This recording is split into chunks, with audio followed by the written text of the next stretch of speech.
Yung mga gusto, ito ay ano sa malagkit, no? Gawa sa malagkit. Tapos may toppings na nyug, tapos asukal. Kain na. Lamig. Ang tawag ito, pero masarap. Paano? Sarap.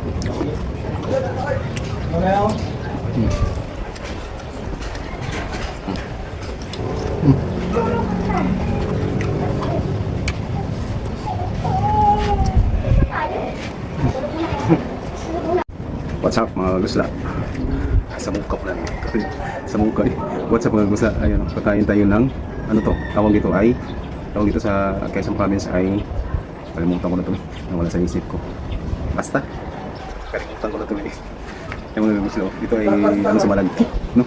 Gawa sa malagkit. Tapos may toppings na nyug, tapos asukal. Kain na. Lamig. Nagtawag dito, nakalimutan ko lang. Nawala sa isip ko mga gusla. Pag naalala ko, ilagay ko na lang sa comment section.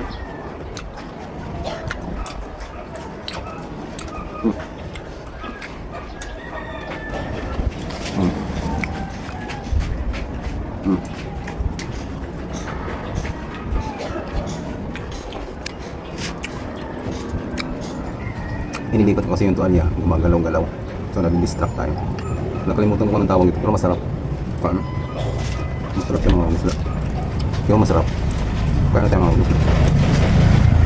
Nasa ano ko na, nasa utak ko na, nasa isip ko na. Hindi ko na ma-mention ang ano, hindi ko na maalaala ang pangalan ng ganito.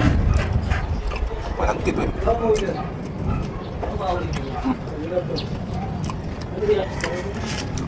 Sarap.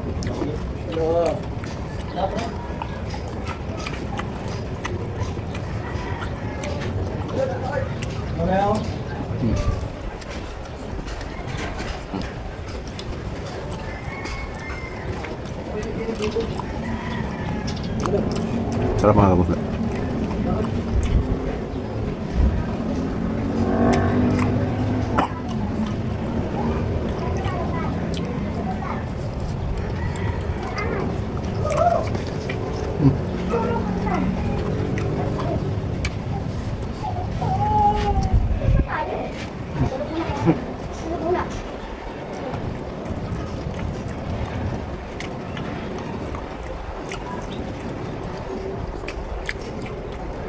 Hindi mo naman tumatawag na pitsi-pitsi kasi iba naman yung pitsi-pitsi, may mga kulay.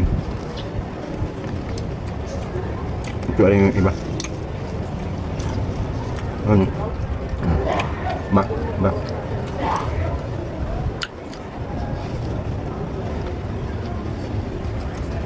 Ito ay gawa sa malagkit na bigas. Na, ano, lagyan ng pinayo na niyog, saka asukal.